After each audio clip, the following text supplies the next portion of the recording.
Hey everybody, welcome back to the Portland Fly Shop podcast. We are still in our Steelhead series. Today we go over river conditions, depth control, all the stuff for when you actually hit the river, what you're going to do, and the things to look for. Hey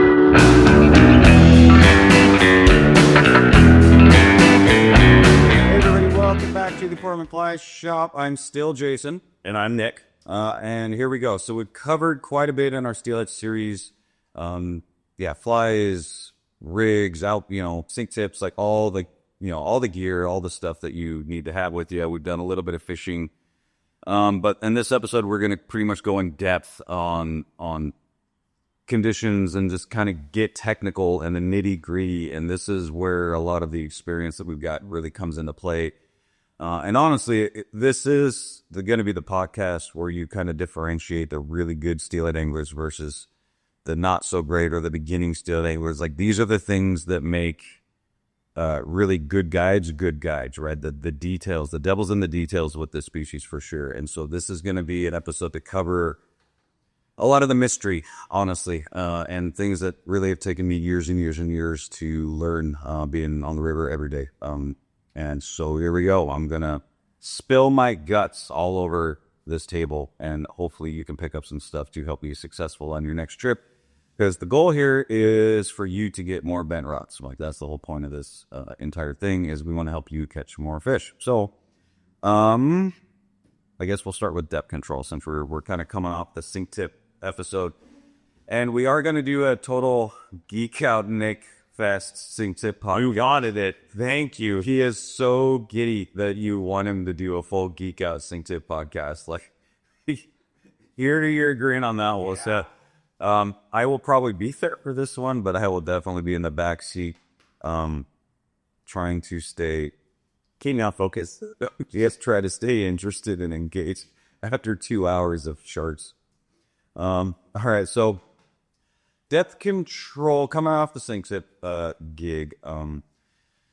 Depth control is, at least in the winter time, again, we're talking, this episode will pretty much purely just be Skagit, Skagit setups, sink tip setups, and now we're almost to mid-November, if you can believe it. And so depth will be important, and then it falls right in line with fishing conditions. So depth is one aspect of kind of the whole. So your depth will be determined by river conditions, weather conditions, high water, low water. Like, all this relates into kind of one day, I guess, if you will, or one run or something. So all this kind of works together. Okay, so depth control, there's three things that you can do to manage depth, essentially, right? You can, it's going to be your sink tip length, your sink tip weight, and your fly selection. And I guess you can also extend your leader more. So if you have a really heavy fly, you can extend your leader a little further to get it like deeper in a pool on a dead drift. And basically what we mean is, so your traditional explanation of how the angle that you cast in a Spey cast, most people will say you cast 45 degrees downstream, make a mend, and let it swing through the run. And that's correct. That's also the most basic explanation of it. And we tend to say that quite a bit here, just because we're trying not to really nuke a new person's brain off. Like, we're trying to just explain things as simply as we can to get people in the water fishing effectively, right away, without trying to get too technical on somebody who's already kind of coming into the shop a little overwhelmed, right? So moving past that, there's a lot of different angles you can pick based on the depth that you want to achieve. So for instance, if I'm looking for max depth, let's say I'm in a run that's walking speed and it's deep. Let's say it's like 8 feet, which is pretty common. 8 feet's that's a very common depth in winter steelhead fishing scenarios in normal water conditions.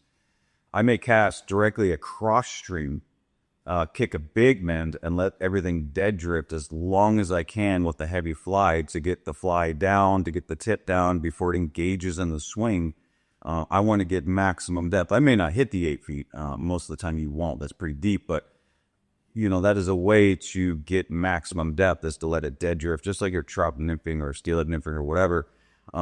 and even further, if I want to get really, really deep, like let's say I'm fishing pools, like a ledge or a drop off or something, I can use a stupid heavy fly and a longer leader, and that will let your fly free fall. So typically, for fishing heavy flies, your fly is going to sink probably twice as fast as your sink tip.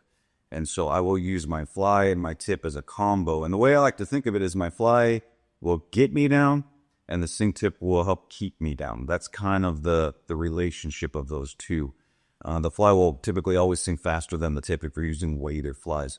There is a whole fly selection process you can go through that, and especially if you tie, you can have different weighted flies. You can have dense flies that sink faster. Like the Euronip crowd, like knows all about density as far as it relates to rate of sink.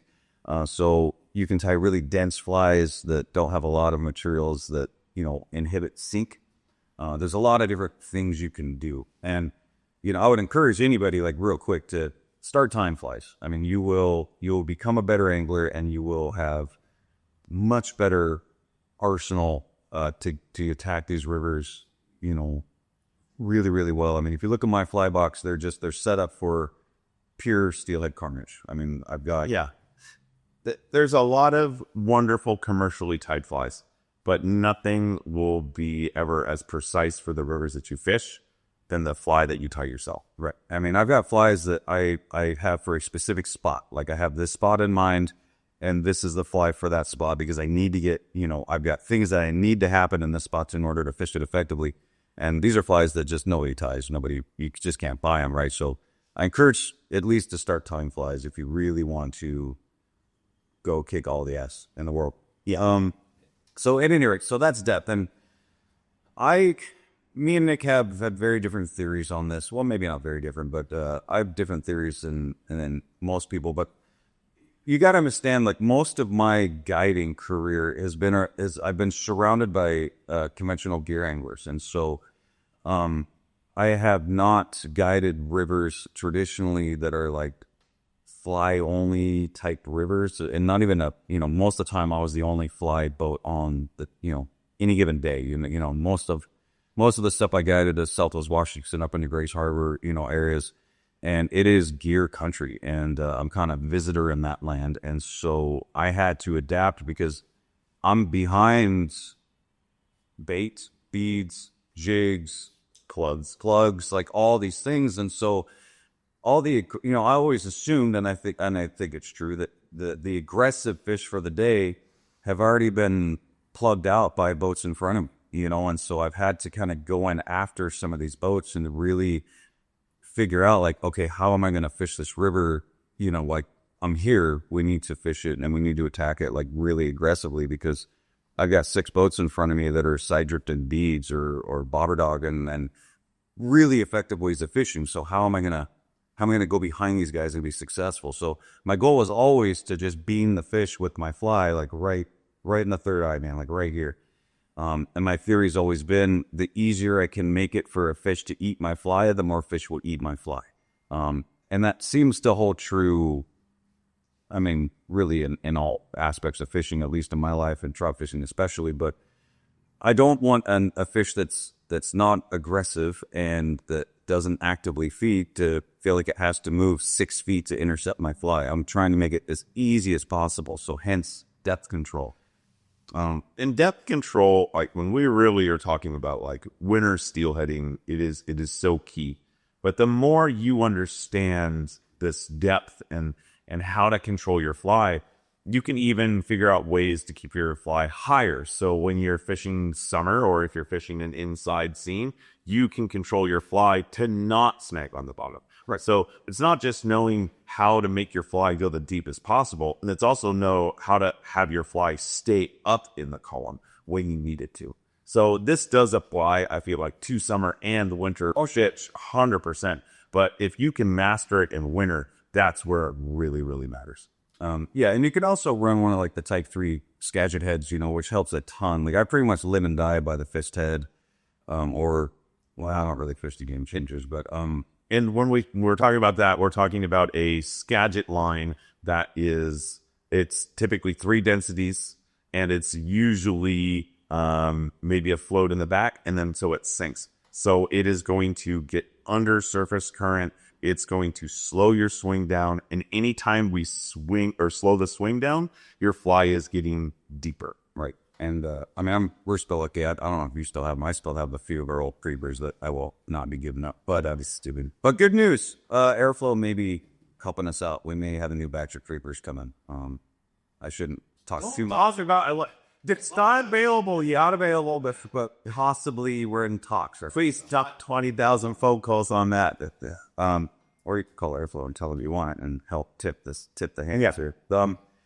Okay, so that's, depth control. And typically what I'll do, or what I'll try to do, is I try to find bottom right away. I will try to snag or tick bottom or do something. And then for me, it's easier to find bottom and work up from there.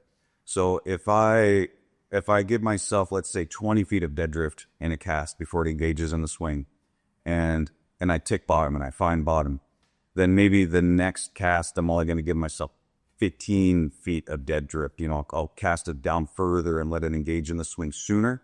So I try to find bottom and then work up from there. And that lets me know that I am in the zone. I'm really confident once I find bottom that I can get it about a foot up from there and really be in zone all the time. Typically what will happen is when you're fishing, a run, the top of the run is really fast and shallow. Then it gets, with that perfect walking speed, knee deep, about wading. And then towards the end, it'll start to pool. So that's going to be slower, deeper. And then it comes up into a tail up, and that's going to be faster or shallow again. So that's your basic run layout. And you will need to adjust everything for each section. So at the beginning, the run's going to be really fast and choppy. That's going to be hard to get your fly on. Fast water's hard. So, I tend to run through that a little quicker. That's typically not where I find them in a normal river condition. High water is different. But I'll do my best in that choppy, fast water. Sometimes you get fresh fish up there and they get really cranky and aggressive, that's the coolest fish to catch. Typically, I'm catching my fish in either the second part, which is kind of like that walking speed chop run that typically you're about knee deep. I either catch them kind of in there, or most of the time in the winter, that's probably more of like a summer-ish spot I catch them. In the winter, typically I'll catch them in that deeper pool section down low, just before the tail up. That tends to be where I find most of my fish. The water's a little slower, it's a little deeper, it's a little more steelheady. Fish don't have to work as hard to beat it. Right, and that's going to be where this whole depth control thing really makes a difference, because that's typically the deepest part of the whole section here. Typically, you're going to be wading deeper, and when you wade deeper, casting gets much tougher. So your whole setup, you may change sink tips 4 times in this particular run series, and you may change your casting angle 4 times in this particular run series just to fish it the most effectively. You may even need to change the fly when you get into the gut of it, and then the tail out. I've noticed that tail outs hold a ton of fish, and it's a reliable place to look for steelhead, even in wintertime, especially if there's no boats that have gone over. And I will say that most of the time, I think people give up on the tail out too soon. Oh, yeah. We have seen over the years tons of times where, you're starting to get snagged up and it's just kind of being a pain in the ass, and people will reel up and walk away. And then when you float over, you could float over 3 fish. And if you just would have adjusted your casting angle real quick, tied on a light, an unweighted fly, or made a small change just to finish out the rest of the tail out, there's a good chance that you would have caught one of those fish that you just missed. So, the colder it is, the harder it is to change your tip and change your fly. Like, I get it. The wetter it is, like, the more of a pain in the ass it is. But I will say, don't be in the position that I've put myself in many times. And on a really tough day, you're cold, you're wet, you don't know if you're going to ever feel your toes again. You got a 2-hour drive home, and the entire time you're like, damn, I wish I would have. I wish I would have changed the tip. I wish I would have changed my fly. I wish I would have fished further down. I wish I would have done this. Like, remember that drive home while you're there and you're able to do these things. And when you do drive home, if it was still a tough day, at least like, I did everything I could. It just wasn't in the cards today. Instead of driving home being like, damn, dude, I knew I should have changed that tip. Like, I just knew it. So anyway, that's my 2 cents. The regrettable drive home sucks, and I've been there many a time. So That's my spiel on depth control. Play with.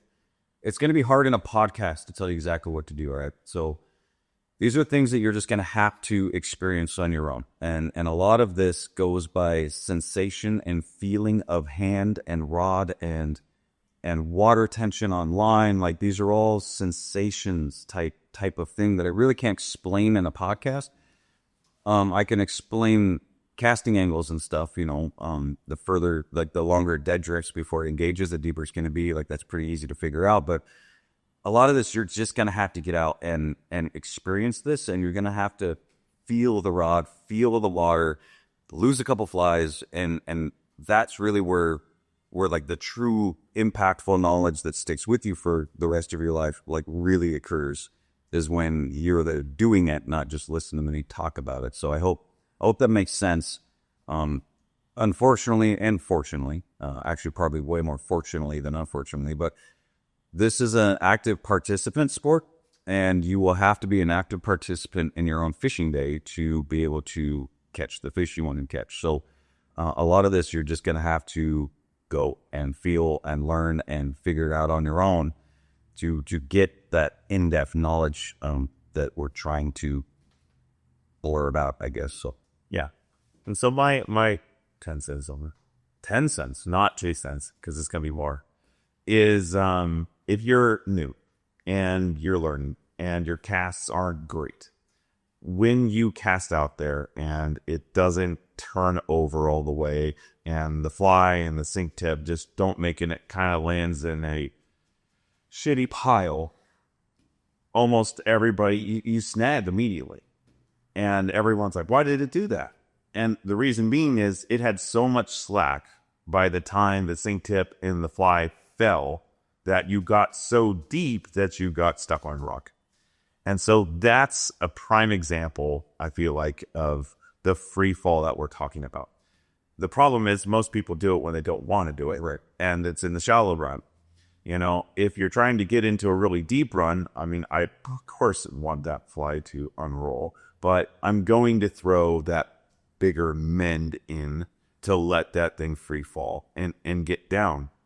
The thing you got to remember about mending and control is that you mend and you basically just mend once, but like hold it into position. Hold your rod up and that running line kind of out. Let that thing drop down. If you mend and then drop all that line on the ground, it is now connected to the water and it is immediately now under tension again. And so it's not sinking. The other thing that we constantly say to anglers is you need to make your steps after you're done swinging and step down and then recast and step down and recast and all that other stuff. You can take your steps right after you mend. And that is going to cause that free fall to happen for longer. So that means I'm going to cast out there. I'm going to throw my mend. And then I'm going to immediately take my 2 paces, 3 paces, whatever it might be, down. That's giving an extra 2-3 seconds of drop, of free fall. That is a very good way to get down another maybe foot or 2, depending on how heavy of a fly you have. So you have a lot of ways to control that depth with that sink tip and a heavy fly, light fly, right? also real quick, the step down method while you're in your dead drift is another great way to not snag up every time on the inside when you make your steps. Meaning, as soon as your swing is done, you can immediately strip in and recast. One of my biggest pet peeves and gripes in all of guiding was people taking their steps when the fly and sink tip and everything is like in the rocks, like in the shallows. It immediately snags every single cast. So after every cast, you are now happen to go down, re-snag. It's a thing. It sucks, and it kills your day, and it kills time, right? So by taking your steps, while your fly is swinging, as soon as it's done, you strip in, you cast, and you don't have any of this garbage to snag up against. And especially in a river like the Clackamas, when it's high, you have willows everywhere that you will hang up in like constantly. So that's a good way to just avoid that problem altogether and have it just be a non-issue for the day. And then the other thing, the opposite, again, if I'm getting too deep, right? If I'm casting out, I'm throwing my mend and my fly is getting where it needs to, a lot of times, like the clackamas or the sandy, you want to fish that inside seam. And so many people get it to the right depth. And then, of course, it's still coming across, and now you're snagging right where the fish are. I don't want to call it a mend because I don't feel like it's a mend, but you want to control your Skagit line and lead it. And it's like accelerating the rod just a hair, and you're just pulling that sink tip and Skagit line just a little bit faster for the last 20 degrees of your swing. And there's no jerky motion. There's just this smooth continuation of the swing. And what that's doing is, since it's speeding up the Skagit line just a little bit, it's bringing that sink tip and that fly just a little bit off the bottom. And so now you can continue to fish that inside edge. We do not want to mend in this moment. We do not want to throw down and flip a downstream mend in there. It's going to jerk the fly. It's going to do weird stuff. Ideally, that is not what we want. So that is a technique to learn and to perfect. It also helps not snagging right before you cast again too. And then, also, now I guess we'll go into fishing fish. Are we wrap that up? Are we done? Yeah. Do you have any other statements on depth control? Because I might have one more. Well, I mean, just, deeper is not always better. You got to read. So it goes into our next segment, which is what, fishing conditions. But again, this all works together. So the deeper it isn't always like the best. Sometimes you don't want to be like crazy deep based on the conditions, right? So anyway, but all that will come. Okay, so here's a few other statements. And I feel like this is important for trout. It's important for a lot of things, and nymphing and everything. Steelhead typically do not eat things under rocks. They are typically suspended. It could be 6 inches, could be a foot, could be 2 feet. If your fly is underneath a rock snag or just bouncing and rolling over rocks, you're probably not going to hook a steelhead. You need it in the right zone, in the right column. So too deep is 100% fit. So know that. When you're catching suckers and whitefish and they're especially snagged in the tail, you are too deep. So know that. You see the same thing with trout fishing. When you're nymphing and you're just catching whitefish after whitefish after whitefish, the whitefish eyes and whitefish mouth are pointed down. They're looking down. Steelhead are looking up and out. So we want that fly at their face or above them. So that's one other thing. And then to kind of summarize everything that we're talking about depth is, if you want to get deeper, throw a little bit more across, maybe a bigger mend. If you want to get a little shallower, cast more of that 45 so it's not sinking. So if going back to the run that he was talking about at the beginning, it's moving quick and then it moves slower and deeper, and then it kind of slows down but shallows up for the tail out. I'm going to start that run probably at trying to get deep, because that fast water, you don't get deep. So I'm going to cast out, I'm going to throw a bigger mend, going to let it get down. As we get down to the slower stuff, maybe I'm still mending, but maybe now, since that water's slower, my fly is getting to the right depth. If I'm snagging all the time, I'm putting too big of a mend, I've got too heavy of a fly. As I get to that tail out, if I don't have to change my sink tip, I'm just going to start casting at a steeper angle to keep that fly not sinking as much. Or maybe you don't mend. Yeah, don't mend at all. I mean, there's many times that works really well. And so if you're snagging in that tail out though, that might be the time to switch to a lighter fly. 100%. And so this is different in kind of every run. And the big thing is, the first time I go fish a run that I've never fished, or you've probably same thing, I'm probably not going to fish it very effectively. Probably by the second or third time of ever fishing that spot, I will know it more. I will know where the rocks are. I will know the depth. If I'm floating, I'll have floated over the run and kind of look at it and go, oh my God, there's boulders there. Or when it's low water in summer, you've walked the run and you know where the deep pockets are. So the more you know how to be at the right depth in that run comes with practice. Well, I mean, I fished the same run twice, so a lot of times where, you know, I fished it through and I just didn't feel like, I felt like, man, I should be deeper. Like, I just don't feel like I fished it. Like, I walk back up and switch it up and go through it again. Like, you'll know right away. I mean, a good run's always a good run.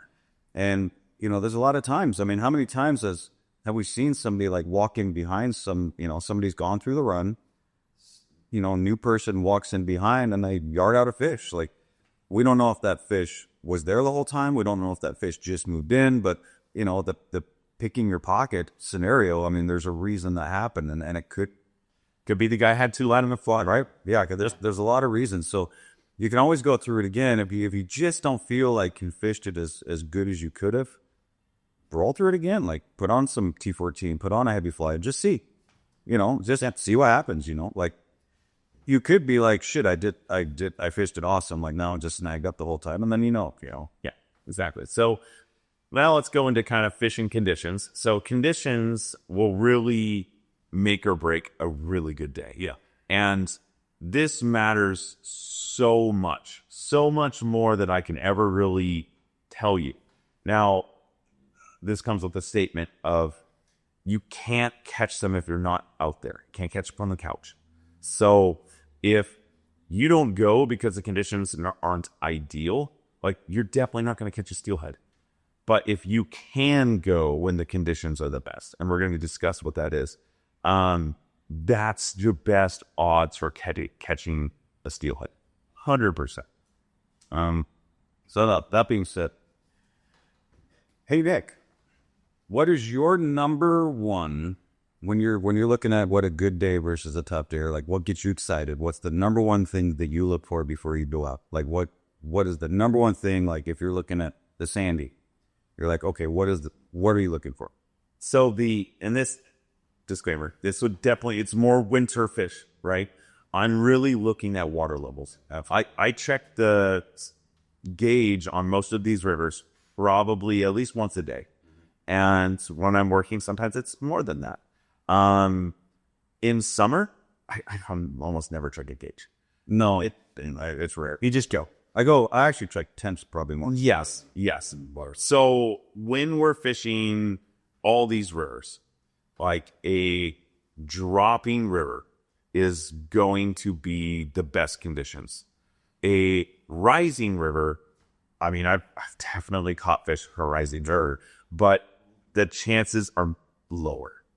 I think like the best is when we have a big spike of water come through. So let's say we have a rainstorm come through on Thursday and the river peaks on Friday evening. This is like best case scenario for you weekend warriors.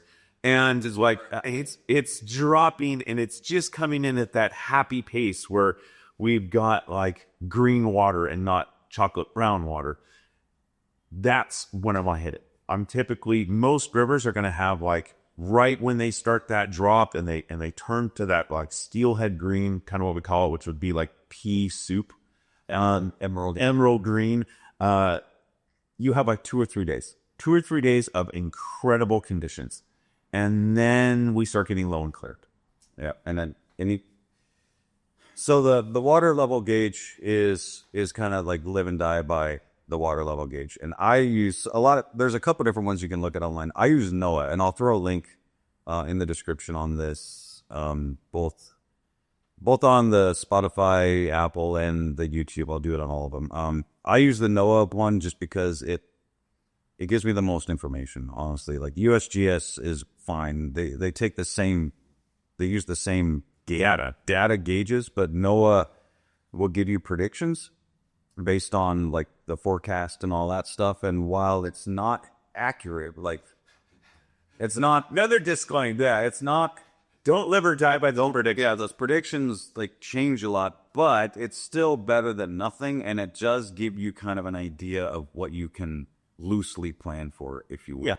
The river is going to go to 10 times its normal flow on the prediction. Yeah, no, it's probably not going to be fishable. Right. If the prediction says it's only going to go up 10%, who knows? We could go up 20, could go up 15. You don't really know. But like that's going to vary. But you can keep that prediction in mind, kind of planning for when's the best opportunity. And then reading the water level gauge. So a lot of you are, we're talking to a lot of new people.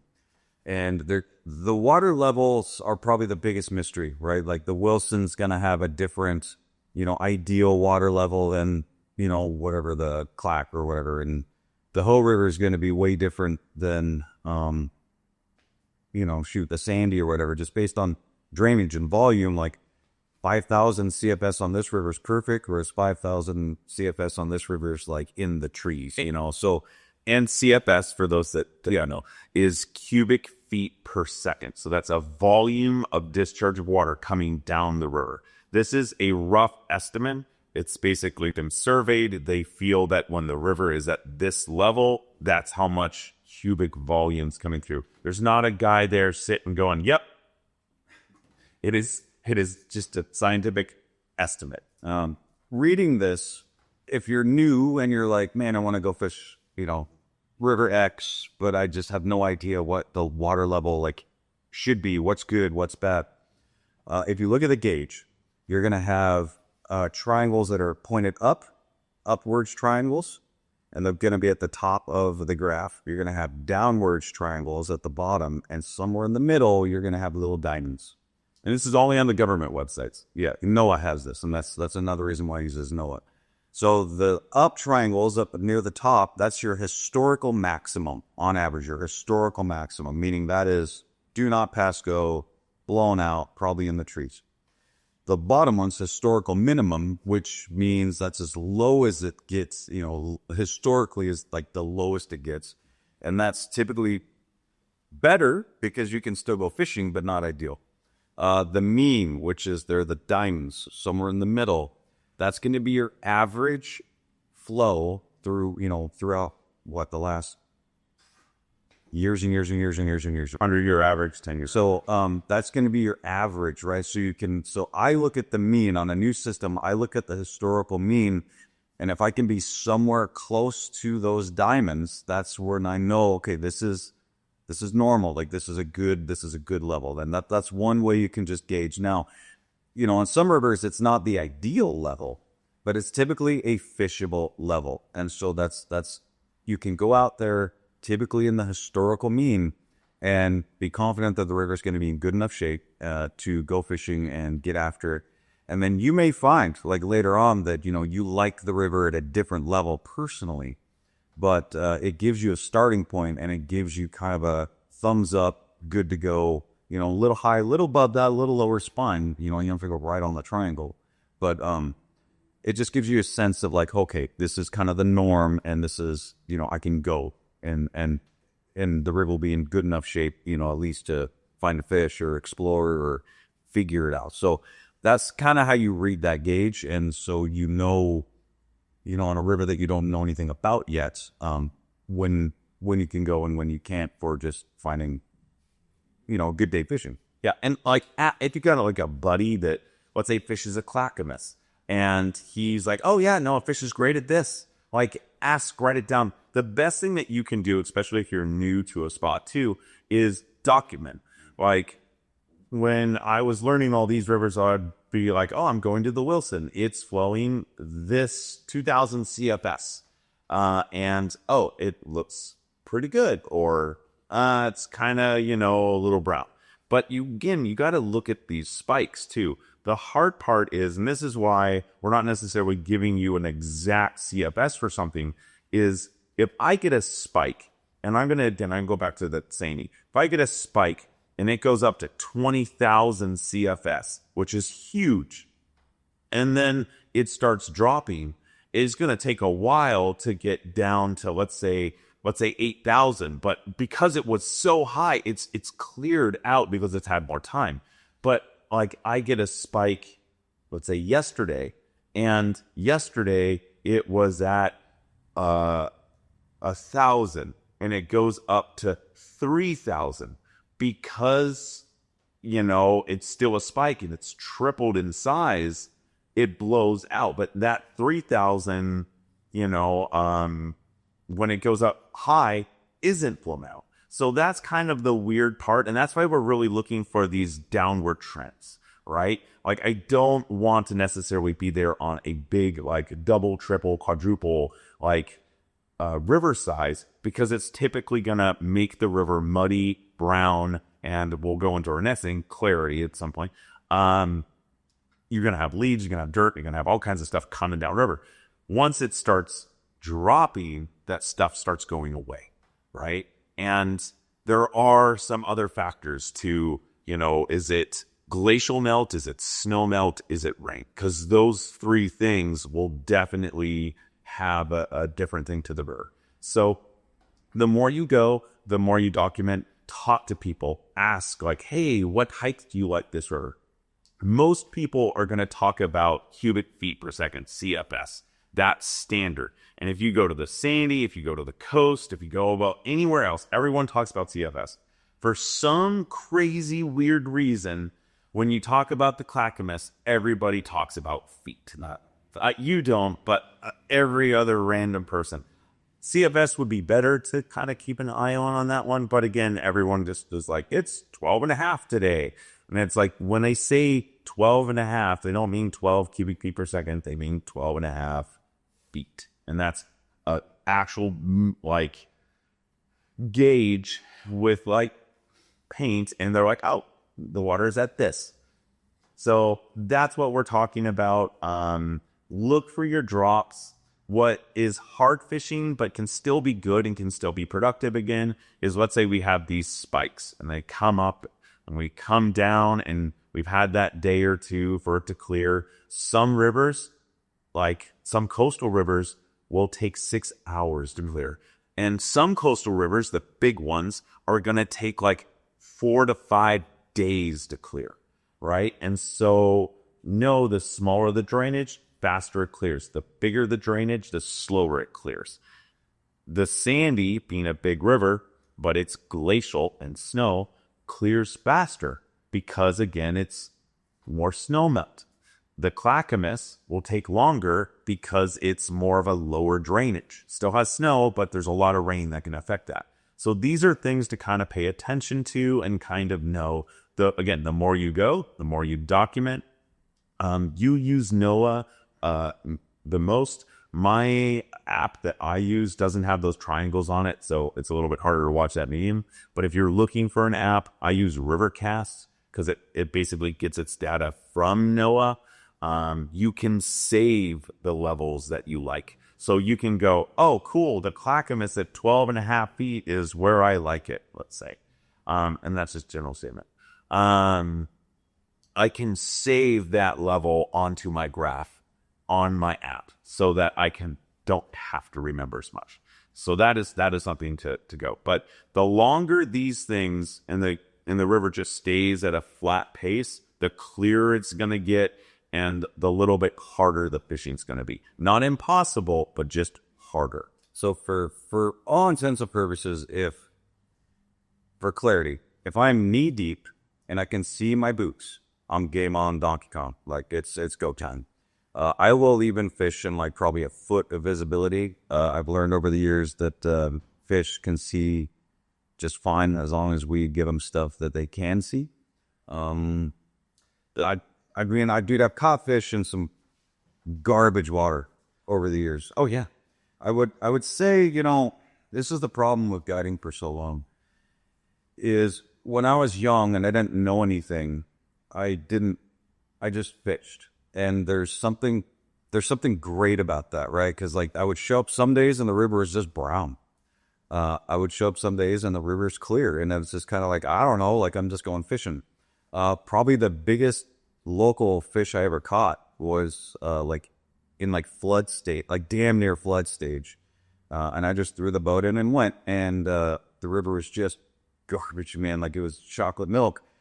But I found one spot to fish, and it's usually an island that's high and dry, like hasn't seen water for freaking years, like river water, And I tucked my boat in, and it was like the most beautiful, perfect little chop I've like on planet Earth. And sure enough, man, I threw one cast, hooked a fish. The thing went in the current, spooled me. Like, there's nothing I could do with this fish. It was just gargantuan, like, badass dinosaur fish. I mean, spooled me 200 yards of backing and broke off. And I spent the next, like, 10 minutes, like, reeling out my line. But it was like that.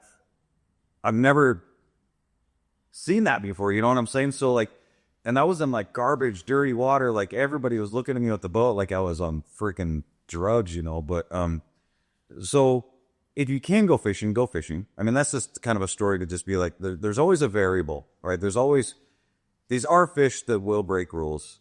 Yeah, any rule we set for steelhead, there's a fish out there that will break the rule, right? And that was the day I should have not been out. There's some logs floating, and be safe. Don't do something stupid. But, so keep an open mind, and you know, these are general parameters, but definitely like carve your own path with this and come up with your own conclusions, because, you know, we're just talking about our experience, but there are days and fish that will break everything that we talk about today. Like, you will probably catch a fish in your life that goes against all of this, right?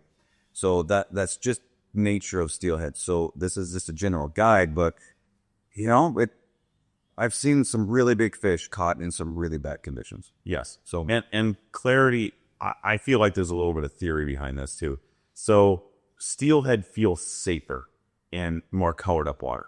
So if you have 8 feet of visibility, which is way too much for what I like, that fish is probably going to be deeper because it doesn't feel protected, because there's not stuff in the water kind of protecting them from predators seeing them.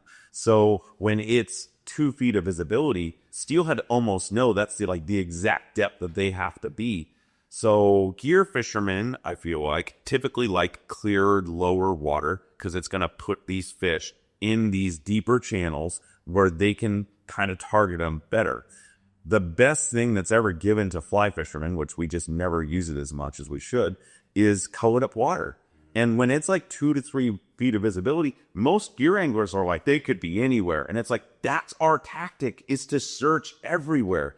And so we have fish now in closer that are in 2 to 3 feet of water, which is so much easier to get a fly to. Use that to your advantage. I would way rather fish 2 feet of visibility than 5 feet of visibility. That's like my happy place, is at 2 to 3 feet. And so go sooner on that drop. Again, if it's 2 inches of visibility, doesn't mean you can't catch a fish, and I've seen it, but it's not ideal. That, like what you said, knee depth to foot is like perfect. It's going to bring those fish in close. They're going to be comfortable, and they're going to be more aggressive. 100%. And that brings us to temps and general rule of thumb with this too. If it's low and clear in the wintertime, not summer. So, you know, from now through April. If it's low and clear, typically that means it's really cold. And so, like last year, we had a 2-week stint where the river was 30.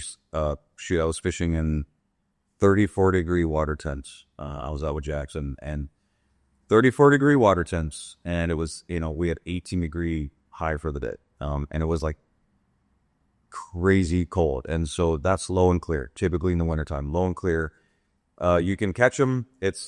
I would say it's the hardest way to fly fish for winter steelhead is low, clear, cold conditions. That is really tough conditions, and for a lot of reasons. And then as the rivers come up, that's typically a warming trend, right? So we've got rain that comes in. Maybe maybe it's snowed and the river and everything's just frozen.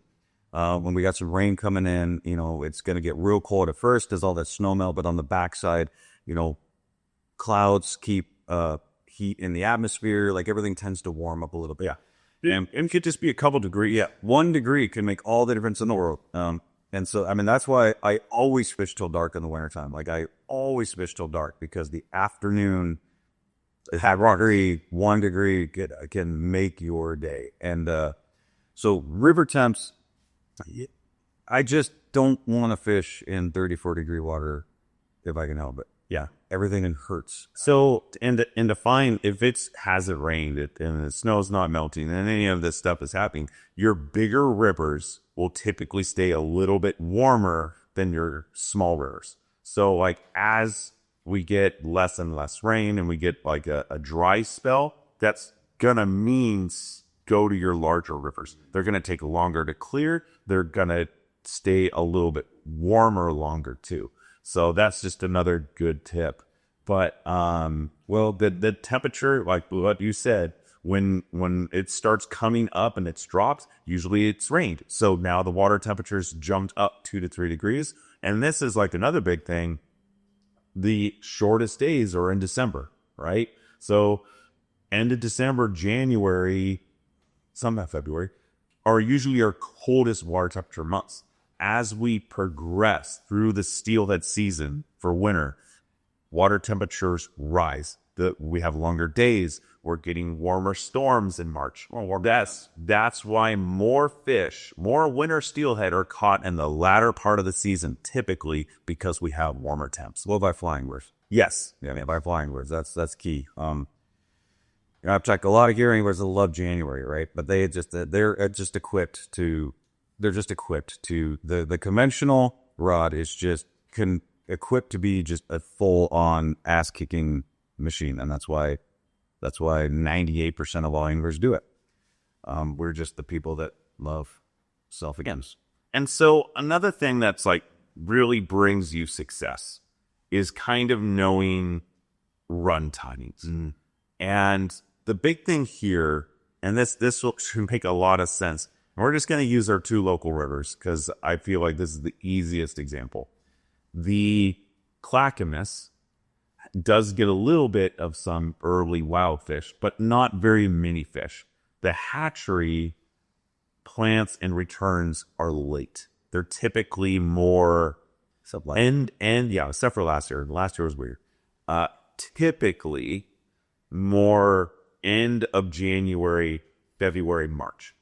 And so if you're fishing, let's say the Clackamas in December, yeah, there could be fish around.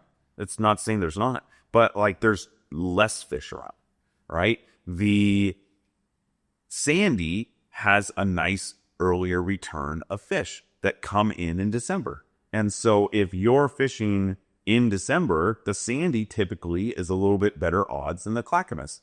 And, it's both of them get that late return, but the Clackamas is going to have more. So the river with more fish, of course, is going to give you better odds. When there's rivers on the coast that January is the peak month. Yeah, I mean, I'll claim out one of them because it's a hatchery river.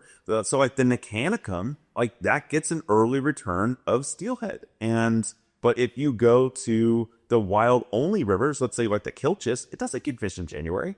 Like it gets fish later. So don't go necessarily and go fish that for steelhead super, super early. So generally speaking, you can do some research, but in the broad scope of things of where to go when, because that's the name you get into, right? Like you need to be on fish to catch fish, right? Pretty simple. So if we take I think we covered this in another podcast too, but real quick, Coast Range, Valley, Sierra Portland, and then east side, east of the Cascades. East of the Cascades, only summering fish, so don't go there in the wintertime. The Valley, we've got both winter and summer, and then the Coast Range, only winter fish. Like that's the general rule. I know there's a couple with summer fish. I know there's a couple of summer fish, but just generally speaking, for the most success, from now on, it's November. We're going to be talking Coast, Valley, and we're pretty much going to stop at the Cascades. With a couple exceptions to the rule, but generally speaking, some of the east side summer streams fish further into the season, but winter steelheading, that's what we're talking about. Is Coast Range into the Valley. And today is, just so we have an actual timestamp, is November 8th. And we just had a big storm for the last couple of days, and I bet you that someone in the next couple days will catch the first winter fish on the coast and like the San Diego Fire. Yeah, right. I mean, we're going to say somebody catch them all. We're going to see somebody catch them All summer and think it's a winter fish. It's re-chromed, dude. Yeah, but there's gonna be some winter fish starting to come in. So when people ask like when's go time, I would say like the kickoff to like, okay, there's a few fish around is Thanksgiving, and we're only a few weeks away from that now. I do, which is crazy now, but like the real true like, okay, you have numbers in these rivers is Christmas, right? That's why most guides like you see for winter steelhead, most people are going to start around that Christmas time. You don't see a lot of guides winter fishing in the first week of December or the last few weeks of November. It's kind of like hasn't really got a lot of fish. But, you know, if you want to go out there, you definitely have like a shot at maybe that one winter fish that came in yesterday. And then also use the internet to your advantage. You don't have to just death scroll. You can actually use it for productivity.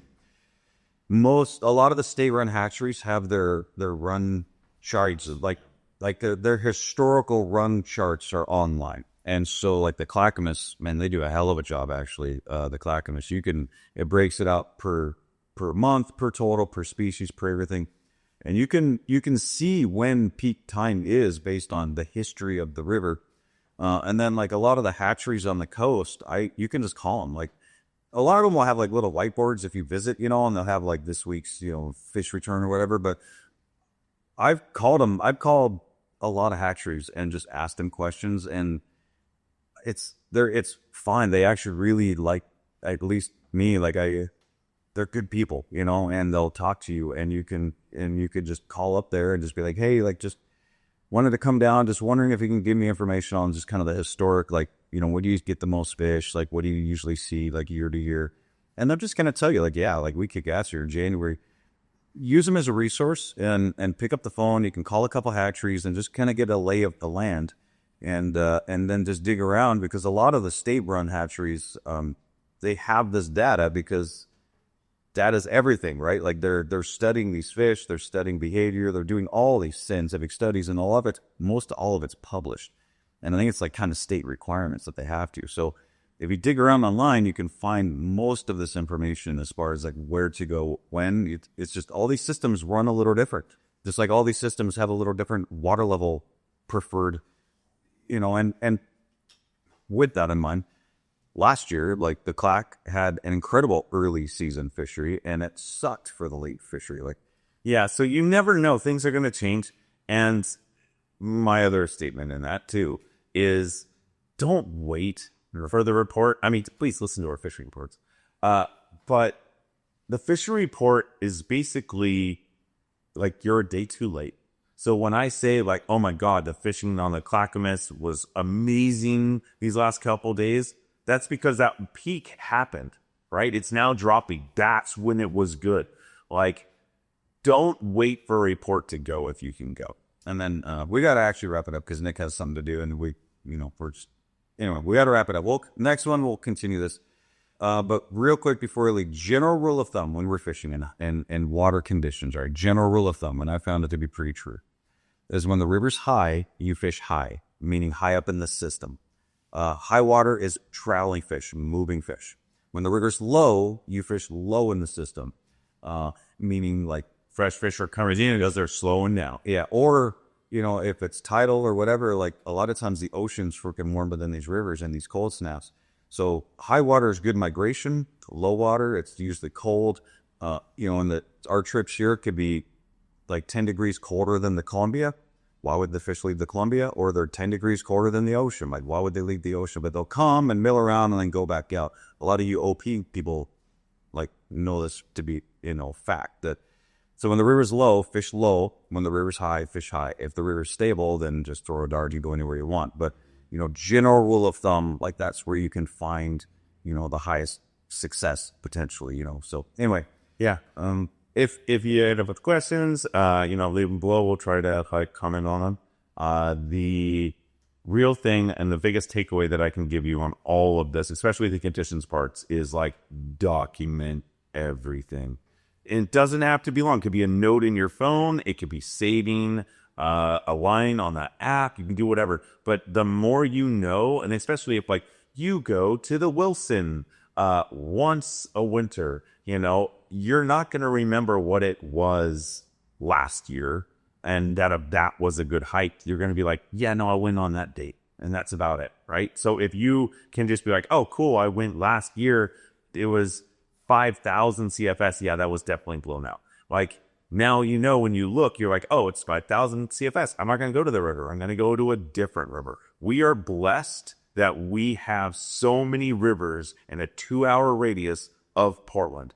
If something's blown out, something else is perfect. So there's very, very rarely everything blown. It does happen, but majority of times there's still something, even if it's a creek, that we can go and fish it. So be happy that like you are in this area because it is incredible. Yeah. Cool. Well, thanks a ton. Nick's got to be somewhere, and we could talk about that for more. So there'll be another addition to this, and then we'll talk about barometric pressure and all the other technical garbage on the next episode. But anyway, thanks a ton for tuning in, and we'll see you around. Yep. Remember to like and follow. Yes, like and follow, subscribe, do all that stuff, help the algorithm, and thanks a ton for all the support.